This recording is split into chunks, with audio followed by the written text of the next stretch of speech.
नमस्कार, मैं doctor A K. Gautam, department of zoology, राजकीय बांग्ला महाविद्यालय डीडवाना। आज के इस व्याख्यान में समस्त बीएससी फर्स्ट ईयर जूलॉजी के विद्यार्थियों का हार्दिक अभिनंदन एवं स्वागत। प्रिय छात्रों, आज मैं आपसे कुछ इम्पोर्टेंट क्वेश्चन शेयर कर रहा हूँ, उनके आंसर्स भी बतलाऊँगा, जो कि ऑब्जेक्टिव टाइप या very short answer type questions हैं, जो कि डिफरेंट कॉम्पिटिटिव एग्जाम्स में और यूनिवर्सिटी के एग्ज़ाम में पूछे जा सकते हैं किसी न किसी रूप में। तो मैं स्टार्ट करता हूँ। ये topic BSc first year zoology के सेकंड पेपर के अंतर्गत सम्मिलित है, जिसमें मल्टीपल चॉइस क्वेश्चंस को मैं सबसे पहले डिस्कस कर रहा हूँ। पहला प्रश्न है, न्यूक्लिक एसिड नाम प्रतिपादित करने वाले वैज्ञानिक का नाम क्या है? तो Richard Altmann, Friedrich Miescher, H G. Khurana, Watson एवं क्रिक, ये चार विकल्प हैं।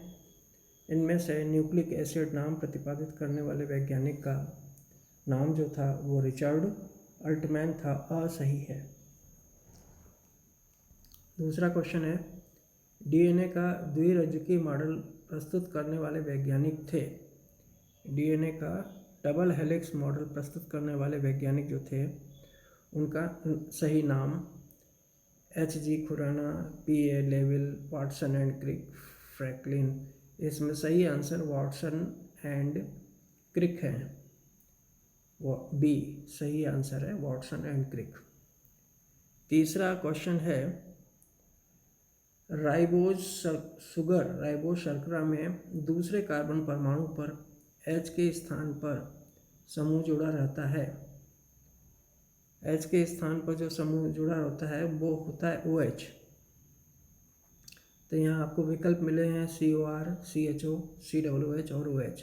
तो यहाँ द जो है राइबोज शुगर में दूसरे कार्बन परमाणु पर H के स्थान पर जो ग्रुप जुड़ा रहता है उसका नाम है OH, या उसका फंक्शनल ग्रुप है वो OH, द सही है।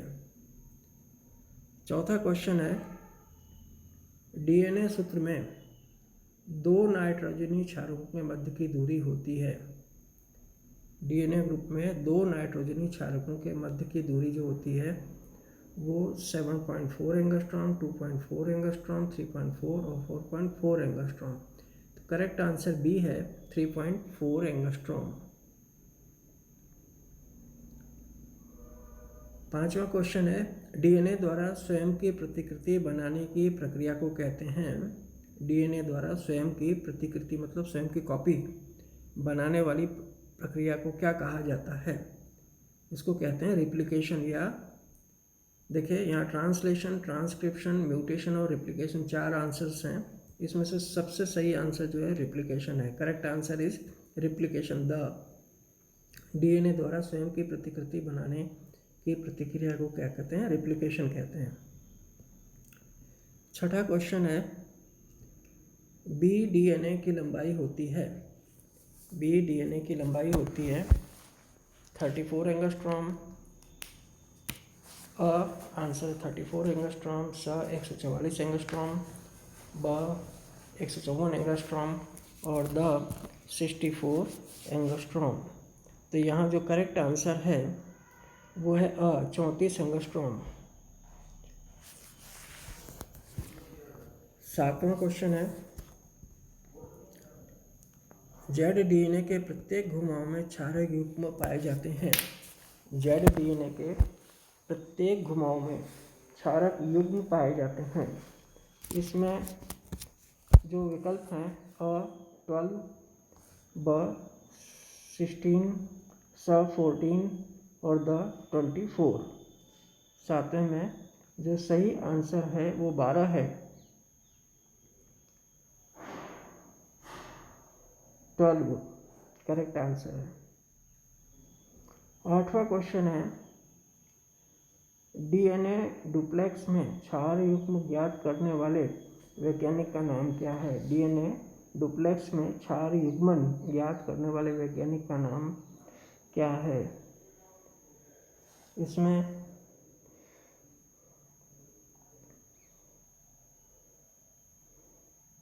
अ चारगार्फ, ब वेल्किंस और फ्रैंकलिन, स मैक्लिओड और द वाटसन एंड क्रिक। तो यहाँ करेक्ट आंसर अ है, चारगार्फ। चारगार्फ जो है ये सही आंसर है। इसी तरह से 9वां क्वेश्चन है। 9वें क्वेश्चन में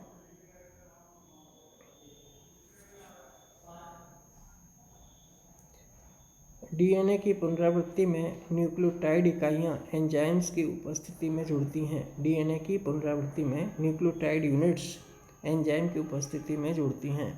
तो इसमें जो सही आंसर है वो है डीएनए पॉलीमरेज एंजाइम। विकल्प दिए हुए हैं लाइगेज, रेस्ट्रिक्शन एंजाइम और हेलिकेज एंजाइम। तो यहाँ सा जो है डीएनए पॉलीमरेज करेक्ट आंसर है। 10वां क्वेश्चन है, डीएनए कुंडल को गति देने वाला एंजाइम क्या होता है? डीएनए कुंडल को गति देने वाला एंजाइम जो होता है वो लाइगेज, अ लाइगेज, ब पॉलीमरेज, स डीएनए गायरेज और द इन्वर्टेज। तो यहाँ जो करेक्ट आंसर है डीएनए गायरेज है, स।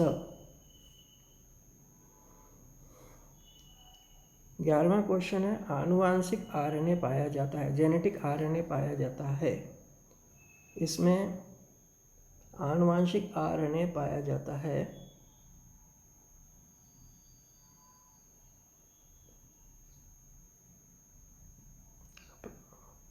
विकल्प हैं प्राणी एनिमल वायरस में, दूसरा बैक्टीरिया में, तीसरा यूकैरियोटिक सेल्स में और चौथा है पादप विषाणु में। तो जेनेटिक आरएनए जो होता है वो बैक्टीरिया के अंदर पाया जाता है। 11वां स सही आंसर है।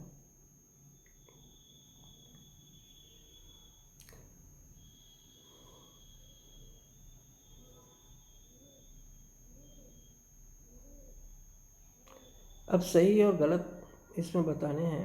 सेकंड टाइप का जो क्वेश्चन है इसमें न्यूक्लियोटाइड में एक फॉस्फेट समूह एवं एक नाइट्रोजन क्षारक उपस्थित होता है। न्यूक्लियोटाइड में एक फॉस्फेट समूह एवं एक नाइट्रोजन क्षारक उपस्थित होता है। ये गलत है, स्टेटमेंट गलत है, तो यहाँ लिखेंगे आप फॉल्स। दूसरा है डीएनए की दोनों श्रृंखलाएं एक दूसरे के प्रति समानांतर होती हैं। डीएनए की दोनों श्रृंखलाएं एक दूसरे के प्रति समानांतर होती हैं। दूसरे का आंसर जो है ये भी गलत है, तीसरा फॉल्स लिखेंगे यहाँ पर। तीसरा cDNA में 98% अपेक्षित सांद्रता होती है। cDNA में 98% अपेक्षित सांद्रता होती है। तीसरे का आंसर भी गलत है, मतलब तीसरा भी स्टेटमेंट गलत है। cDNA में 98% अपेक्षित आर्द्रता होती है, गलत है, फॉल्स। चौथा अर्ध संरक्षी विधि को प्रमाणित करने वाले वैज्ञानिक विल्किंसन थे। अर्ध संरक्षी विधि को प्रमाणित करने वाले वैज्ञानिक विल्किंसन थे। चौथा जो है वो क्वेश्चन जो है चौथा अर्ध संरक्षी विधि को प्रमाणित करने वाले वैज्ञानिक विल्किंसन थे, फॉल्स है। पांचवा 5 प्राइम और 3 प्राइम दिशा में निर्मित हुए डीएनए सूत्रों को पॉलीमरेज फर्स्ट एंजाइम जोड़ता है। 5 प्राइम और 3 प्राइम दिशा में निर्मित डीएनए सूत्रों को पॉलीमरेज फर्स्ट एंजाइम जोड़ता है। ये स्टेटमेंट पांचवा भी फॉल्स है।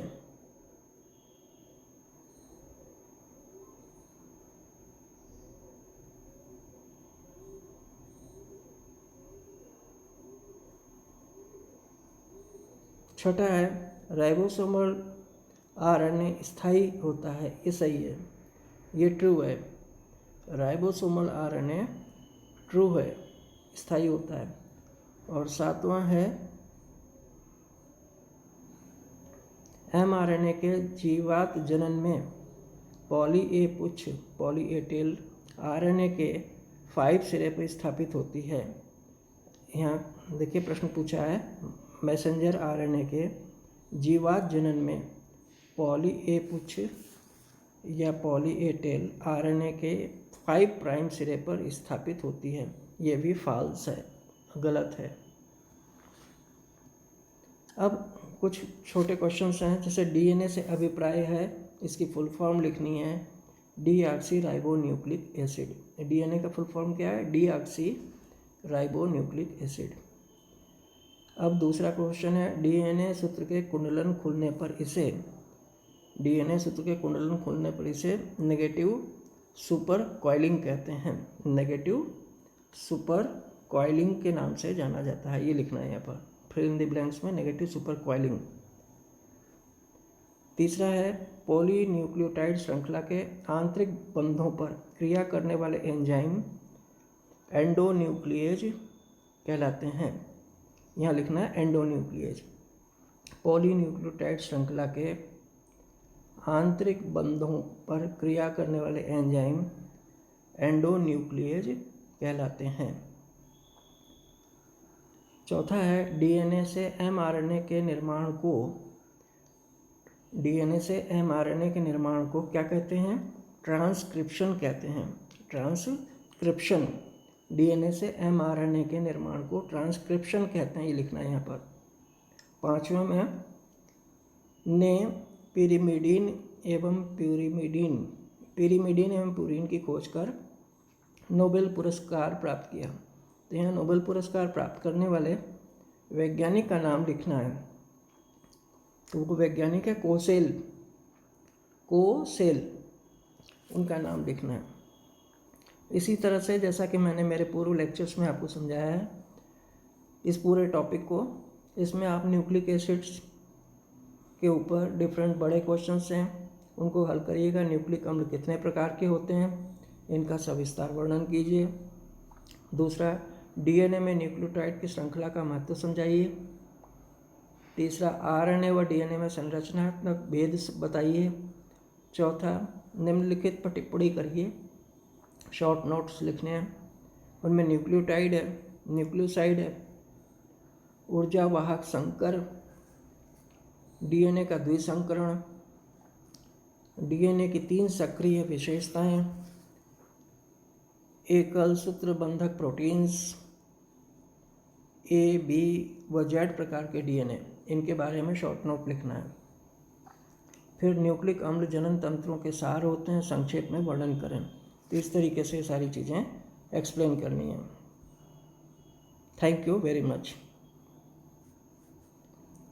इनके जो मैंने आपको आंसर्स बताए हैं, वो शॉर्ट आंसर्स, वो की यहाँ आपको मैं इनक्लोज कर रहा हूँ, ये की आप देख सकते हैं।